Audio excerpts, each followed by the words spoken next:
Hello there, welcome to the Saroy channel, wherever you are in the world. And I want to send love to each and every one of you, and I do hope you're doing exceedingly well. And I don't know what time zone you're in, but wherever you are, I do hope you've had a fabulous day and that you're going to have an amazing evening.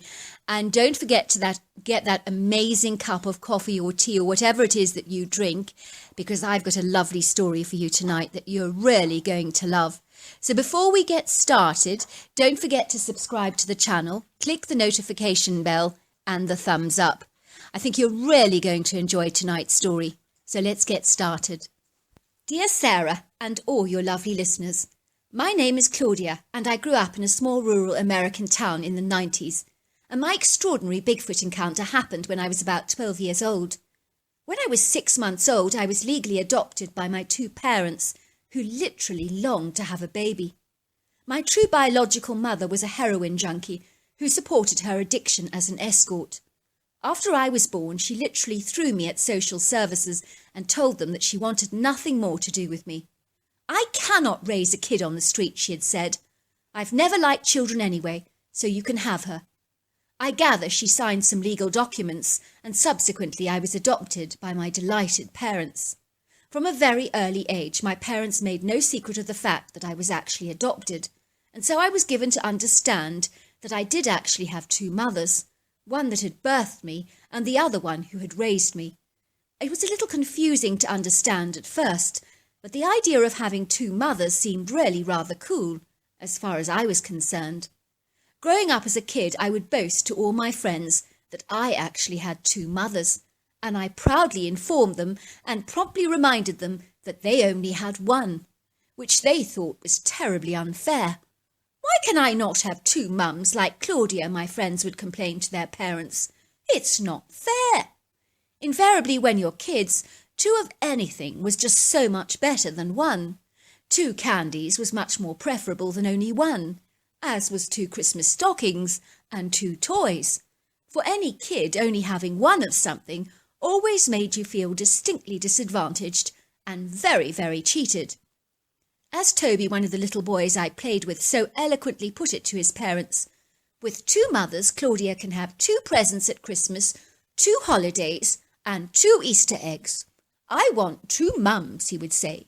Claudia is so lucky.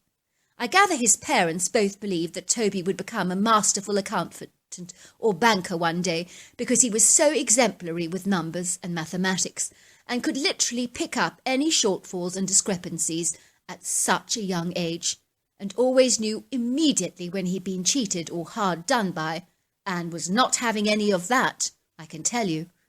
I grew up in a very charming, serene rural neighbourhood, and we lived on the edge of a recently tarmacked road, as attempts were being made to improve the dusty roads in the area. The contemporary elegant-looking houses on our street were all rather stylised and smart, with whitewashed walls and dark black slate roofs, large French windows and black front doors, as they'd all been designed by an up-and-coming swanky local architect who loved the accents of black and white exteriors that had seemingly become quite fashionable in the early 90s. Our pavements were exceedingly generous, with a large levelled expanse of perfectly manicured lawns that were dotted with a few recently planted young oaks. The voguish houses all possessed their own quintessential white wicker fence and gate, with a stone pathway that led to the front doors, and a driveway that led to a very smart black garage doors. It was obvious that the polished, rather dapper front yards were stylishly landscaped, with geometrically pruned hedges and stunning profusion of pretty white roses. Everyone on the street had unique, rather slick-looking backyards that varied from one neighbour to the next, which was rather nice, although we all did have exactly the same nifty-looking wooden porches and sumptuous entertainment areas. The houses that my parents and I actually lived in possessed a state-of-the-art modern-style swimming pool and a scattering of apple trees, along with beds of pretty flowers and home-grown vegetables that my mother was attempting to grow, that ranged from tomatoes, potatoes and pumpkins. The backyard overlooked beautiful pasture land, but in the distance you could see the quintessential rolling green emerald hills and mountainous valleys, so we did indeed overlook some enchanting and rather ravishing views. All the children in our street were rambunctious and noisy, and we were permitted to play together in the pavement and quiet, tranquil streets, which we did very often. One day when I was playing on the street riding my little bicycle, a young woman with long blonde hair, wearing jeans and a rather jazzy white sweatshirt, adorned with sparkling diamante beads and an equally as glitzy denim jacket, approached me and my friend Candace and asked us our names. I told her my name was Claudia, and her face brightened and became animated and jubilant, and she gave me a huge big hug. I was almost certain I could see her wiping away tears, which I thought did seem rather emotionally intense for a stranger, but I enjoyed the attention that she was exhibiting towards me. I mean, what kid doesn't? "I'm an old friend of your mother's," she said. "You can call me Cat." "Ooh," I said. "I like cats." The lady laughed at my whimsical remark, which she seemed to find both endearing and amusing, and then she proceeded to give all of us kids candy, and told us not to tell our mothers because they might get very cross with her for giving us sweets. "You know what mummies and daddies are like. They never like you to have too much candy, because they worry about you getting rotten teeth. But I'm like the candy fairy," she proclaimed. "You can call me Candy Cat, because I give little well-behaved kids candies whenever they're good at keeping secrets." "My mummy never lets me have candy," said Candace, "so I'm not telling anyone about you." "Good girl," said Candy Cat. "That's what I want." It was not long before many of the kids would see Candy Cat on our street, and she was true to her word and would give us all lots of yummy sweets and donuts and other delectable, delightful, irresistible treats for kids of our age. True to our word, we never told our parents about her. As the mathematical Toby warned us wisely, if we tell our parents about Candy Cat, then we'll not get free candy anymore. And so it made perfect sense not to tell our parents about the mystery blonde woman that visited us on our street and watched us in her car for seemingly ages, and then she would just drive off just like that. For the 5 of us kids, it was like a magical candy fairy had come to our neighbourhood, and we were not about to tell anyone about our good fortune, especially not our parents, because we knew that they would never approve, nor would they ever understand. "My mother always told me not to take candy from strangers," said Ruth. "But Candy Cat's a fairy, and we can take candy from fairies because Mummy never ever told me that we couldn't take candy from fairies." We all wholeheartedly agreed that Candy Cat could not be classified as an ordinary adult, so taking candy from her really didn't count at all. I wondered who she was, though, because she was so terribly nice and congenial. I did notice that although she had long, pretty blonde hair, she looked a little worn around the edges, almost as if she'd had rather a rough life. I noticed she wore a touch of makeup that did little to disguise the dark circles around her sparkling blue eyes, and her bronze, leathery skin seemed rather rough and worn, as if she'd suffered some setbacks in her life that had taken a notable toll on her body, robbing her of that quintessential youthful radiance that she clearly deserved. I really loved the fact that Candy Cat seemed so much more interested in me than all the other kids, which made me feel very exclusive and special. One day when no one was looking, she surreptitiously gifted me with a beautiful Barbie doll. I couldn't believe it. I was so delighted, and she told me that it was our secret and not to tell anybody. I was so thrilled because I knew in that moment, without a doubt, that Candy Cat singled me out as her favourite, and that made me feel very, very special and favoured among the kids. When my mother discovered my brand new Barbie doll lying amongst my sizable toy collection, she asked me where I'd actually got it from, with a very perplexed look growing on her face. "I don't remember buying this for you." "Where did you get it from?" she asked. I told her that I couldn't remember, and she shook her head and said, "I must be losing my mind. I cannot remember buying you this Barbie. How very peculiar. You would think that I'd remember something like that. I do hope I'm not getting forgetful." As kids, we found it perfectly normal for Candy Cat to run and hide in her black Ford Escort if an adult started to call us. It would make us giggle, and we would tell Candy Cat to hide when an adult was coming.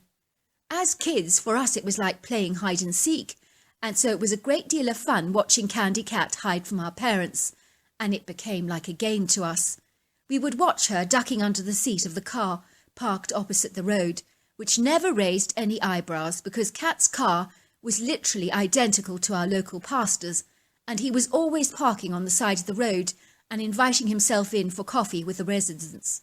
So seeing Kat's car parked on the opposite side of the road did not raise any objections or suspicions, as everybody just assumed that Pastor Mullaney was doing his spontaneous drop-ins. I do remember my mother saying, "Oh dear, Pastor Maloney, he's always parking on the opposite side of the road, rather too frequently of late. Oh, I do hope things are all right at home with him and his difficult wife. He doesn't have the easiest of marriages." One day Kat asked if we would like some ice creams, and all the kids were absolutely ecstatic about such an amazing proposal. I mean, what kid doesn't absolutely adore ice cream? "I need one of you kids to come with me to help me get the ice creams," she said, pointing to me. Naturally, I was delighted to be singled out. "Claudia, you come with me," she said, as she scribbled down all the orders of the ice cream flavours of the other kids wanted onto a piece of paper. I then went with Candy Cat to the ice cream parlour. Candy Cat gave the list of ice cream flavours to the man who regularly frequented our neighbourhood with his ice cream van.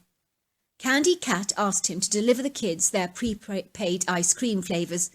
She then proceeded to hand me my vanilla ice cream with a chocolate flake. "There you go. Isn't that yummy?" "Thank you, Candy Cat," I said, licking my ice cream happily and following her back to the car. "Come, let's go," she said. "We have a long journey ahead of us." As we were driving, Kat asked me all kinds of questions about my mother and about where I was born. I think she wanted to see what I knew. "I have 2 mothers," I told her, "so I'm very special." "Oh, you most certainly are," said Candy Cat.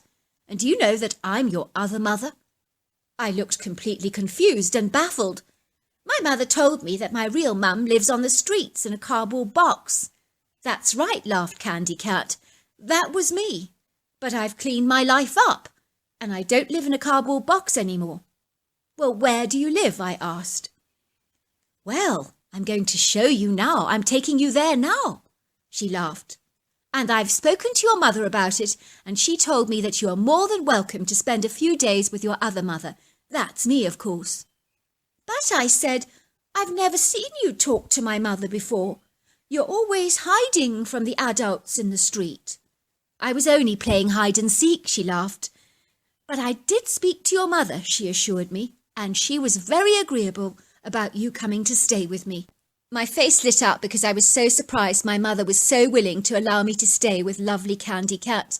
I was really, really thrilled about this and spending time with Candy Cat because she was such a charming and delightful lady who was giving me so much attention. "Why did my mother not want to say goodbye to me first?" I asked her. "And what about my clothes? Usually if I go away I take clothes in a suitcase that Mummy packs for me." Cat squeezed my hand reassuringly. "Your mother's a very busy lady these days. She doesn't have time to say goodbye to you, but she does send you lots and lots of love. And as far as your clothes are concerned, I've brought you a brand new wardrobe." I was surprised that Cat was describing my mother as a busy lady, because she certainly wasn't. She was a stay-at-home mum who wasn't too busy for me. But at only 8 years old, I willingly accepted that Cat was telling me the truth. Maybe my mother had become very busy all of a sudden, I thought. That was highly possible. I remember that drive so very well. We drove past exquisite meadows full of the most beautiful wildflowers you've ever seen, some with grazing cows or sheep, country barns, blueberry fields and fields of corn. "Where are we going?" I asked. "We're going home," said Cat. "We're finally going home." It was not long before we were driving down a series of windy, very bumpy dirt roads, which caused the car to jigger and shake. And finally we took a sharp turning to the left, until we ended up parked at a large farm, heavy-grilled cattle gate. Candy Cat got out of the car to open the gate, and then proceeded to get back into the car. And then we drove down this long dirt road that was surrounded on either side with vast areas of natural meadows. One of the meadows was literally full of black and white dotted grazing cows that looked up at us curiously as we drove by while they chewed their cud. We drove towards a huge, traditional, pristine-looking white double-storey New England-style farmhouse with a Dutch-style front door. I looked at Candy in awe. "You live here?" I asked. "Oh, no, I don't," she said. "No, not there." "This is Farmer Armstrong's home," she assured me.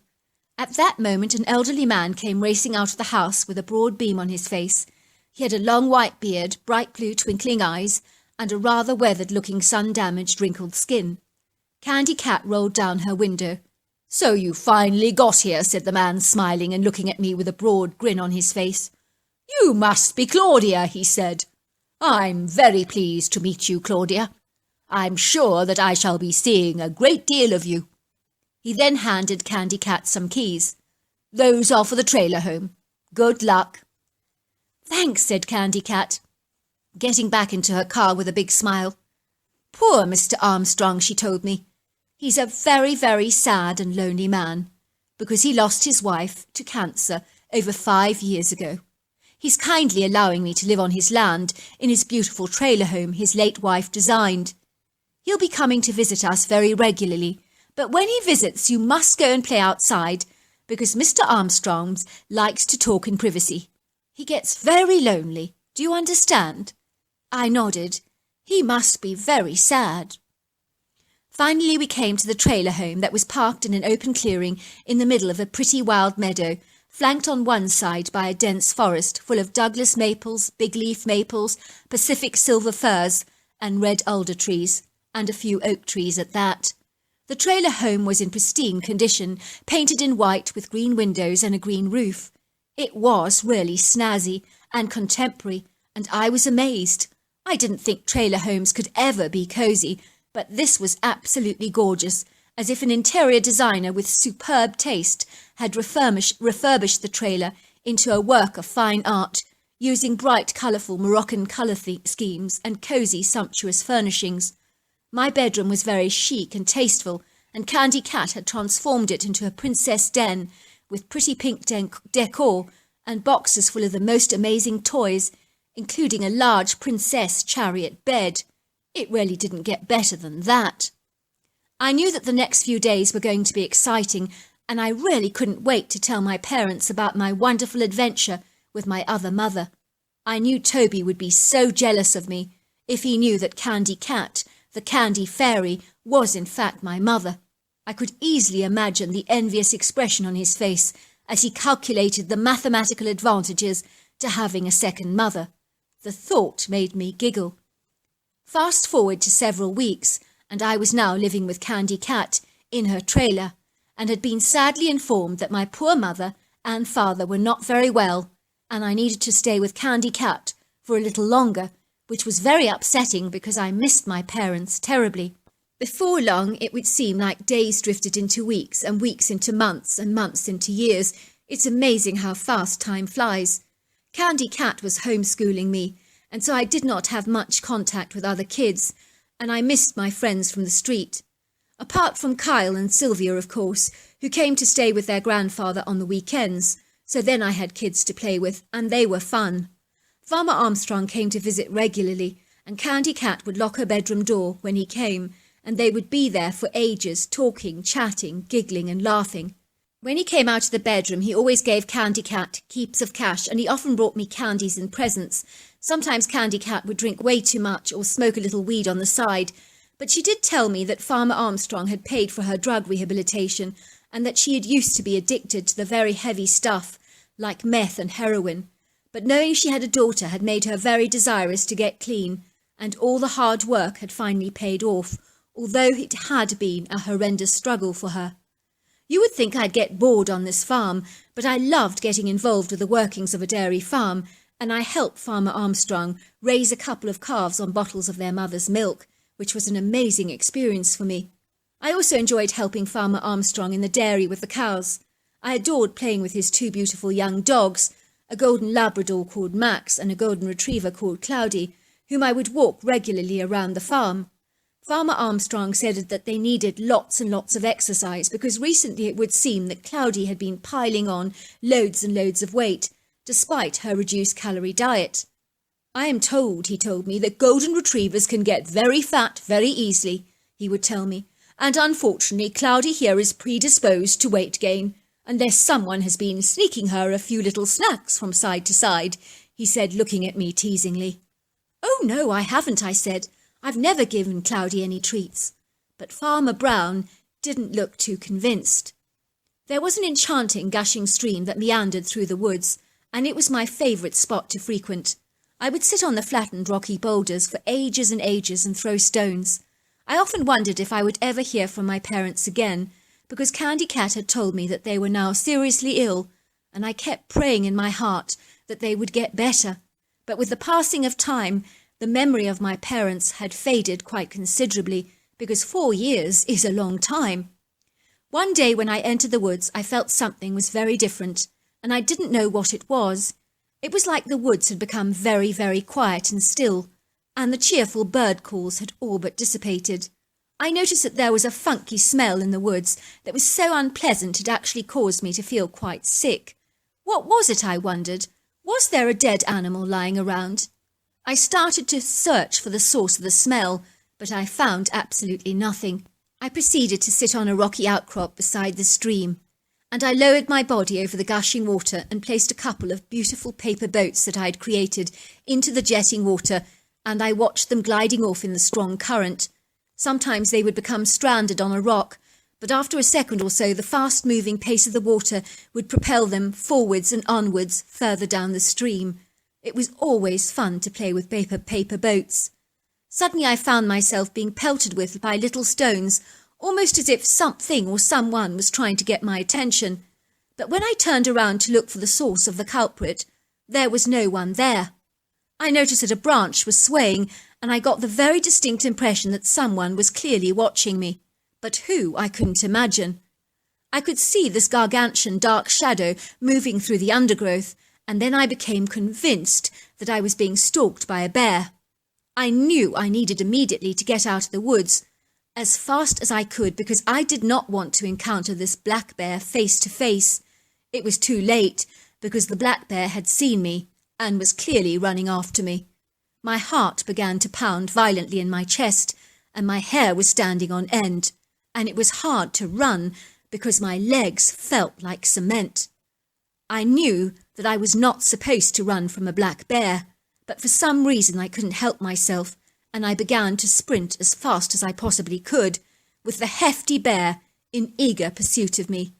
I knew that I was in very grave danger, and terror engulfed every fibre of my being, and I knew quite literally that my life hung in the balance. I needed to run even faster. Suddenly I could hear the heavy breathing getting very close, and the snorting of the creature that sounded remarkably like a horse. And with effortless ease, it pounced on me and held my shoulder down with its huge paw. In a moment of absolute terror, I glanced down at my shoulder, only to discover that the paw was not a paw at all, but a huge human-like hand, with fingers that were literally the size of sausages, and a very smooth nail bed, very much like a human's. This was no bear, I thought, but the hands were not completely human either. They were massive in size. I turned around in absolute horror to find myself staring into these eyes of a huge humanoid ape. I was about to scream in absolute terror because this colossal being was so intimidating, impressive and powerful, it quite literally felt like I was standing in the presence of a deadly, frightening predator. Yet it was the assiduous, zealous expression on the creature's face that suppressed my screams. I knew immediately that she had no intention of hurting me, and I sensed that she was trying to tell me something very significant and important, but what I could not imagine. And why was she consulting me, I wondered, in the first place? It was decidedly odd. I could tell she was female because she kept pointing to her hairy breasts, which she seemed to think I would find a source of great fascination for some bizarre reason. Well, that's what I thought at the time, but now I know differently. She then proceeded to pull her nipples and squeeze them, and of course they were dry. Why was she trying to tell me that, I wondered? I knew she needed my help. I sensed that immediately. I studied her curiously, and my fear was hijacked by awe and admiration, because I'd never seen such an incredible creature like this before. What was she, I wondered? Half human and half ape, I decided. I didn't know a creature like this even existed in North America, and I was bedazzled and beguiled by her. I would say she was about 9 foot tall, 800 pounds and 4 feet wide, and she was covered in long, beautiful shaggy auburn hair, similar to the colour of a red setter dog. She was powerful, athletic, strong, majestic and lofty, and her body was so ripped with muscle, much like a world-class athlete who spent every waking moment in the gym and ate copious amounts of eggs and chicken to maintain his ample bulk. For this creature, she was just a masterful athlete without all the workouts, as it was clearly ordained in her genealogy. That was clear to see. The creature had a beautiful hairless face with a salmon-coloured leathery skin, a flat nose that rather reminded me of a pug, a very prominent brow ridge, and sparkling bright brown rusty-coloured eyes that seemed congenial and warm. And to my relief, I really did believe she didn't mean me any harm. The creature beckoned me to follow her with her overlong arms. I followed her a little cautiously, not knowing what it was she wanted me to see. I did feel rather reluctant, I'm not going to lie. Could she be pretending to be nice and then suddenly pounce on me and devour my flesh, I wondered in horror. I followed her as I sensed her profound earnestness. Suddenly she was pointing to 8 white fluffy puppies lying cuddled together beneath a large oak tree. They were so tiny with their eyes all closed, and they were lying in a large deerskin pelt, and the creature handed them to me in the pelt, scrunched up like a bag, and then she pointed towards the farmhouse. Suddenly I realised in that moment what she was trying to tell me, that these little adorable pieces of white fluff were Cloudy's puppies, because they looked like miniature versions of her. They were adorable, cute, fluffy and sweet, but they were clearly hungry. It all made perfect sense now. Cloudy had recently gained so much weight. But why had she abandoned her puppies like this, I wondered in horror. That seemed so incongruous for a dog like her, for she was such a loving, devoted and kind-hearted animal. It didn't make any sense to me at all. Animals were naturally good mothers. I took the bag from the creature and I touched her with my hand as a way to say thank you. I think she understood, but I really got the distinct impression that she was an elusive creature that would rather have remained in the shadows than engaged with humans at all. So it must have been her maternal drive that made her overcome her reticence and led me to the puppies. I ran towards the farmhouse very hurriedly, knowing that time was of paramount importance, because these puppies urgently needed their mother's milk, and very fast. They were ravenously hungry and potentially could die if they didn't get help almost immediately. Some of them were already showing signs of weakness and lethargy. I could sense the creature's ardent eyes on me. She clearly wanted me to get help for the puppies as much as I suddenly did. Cloudy was lying on Farmer Armstrong's kitchen floor and seemed to look a little out of sorts and really rather depressed and sorry for herself. I suddenly put the puppies at her teats, and they immediately started to suckle, pushing their little paws against the teats and extracting as much milk as conceivably possible, clearly making up for the calorie deficit. And the amazing thing was that Cloudy seemed deliriously happy all of a sudden. She was so glad to be reunited with her little young ones, and she was licking and fondling her puppies with her long tongue. I think she was very glad to be reunited with her long-lost children. When Farmer Armstrong entered his kitchen, his face was agog and he was utterly amazed. "Oh, my word," he said to me. "I knew I'd overlooked something, but I couldn't imagine what it was. I fully intended to get Cloudy and Max snipped at the vet's, but I forgot. And I kept blaming Cloudy for being fat, and you for feeding her titbits, and I was completely wrong about that. I must apologise. Poor little Cloudy. She's almost a puppy herself, and she's looking after her little uns just like a pro." After he said that to me, I didn't have the heart to tell him that Cloudy had initially abandoned her puppies from the woods. I now believe she might have done that because initially she didn't know what was happening to her body, because she was such a young dog. Or maybe she got a glance of the hairy humanoid in the woods and fled because she was terribly afraid. I can't blame her for that. Fast forward a few weeks and the police arrived at our trailer unexpectedly, and they arrested my mother due to a tip-off they received from someone. They took her away in handcuffs. I was then taken to my adopted parents, whom I had not seen for 4 years. It turned out that after my real mother got clean from drugs and knew that she had legally signed me over to my adopted parents, she decided that the only course of action was to kidnap me because she wanted to raise me herself. I begged my adopted parents not to file charges against my real mother, and they didn't, but she still had to serve a very light sentence. From that moment on, I continued to live with my adopted parents, whom had been distraught about my disappearance, even though they knew that I had been kidnapped by my real mother, because the kids had told her all about the lady in blonde who had given sweets to us. My parents were very forgiving towards my mother, and agreed for me to spend the odd weekend on Mr. Armstrong's dairy farm. In about 2001, Candy Cat eventually married Mr. Armstrong, and they were very happy together. I'd been away from my real home for 4 years, and so being reunited with my family was amazing because I loved them so much. And the best news of all was that they had never been sick, but I had got that impression because that's what Candy Cat had cleverly told me to keep me from asking too many questions.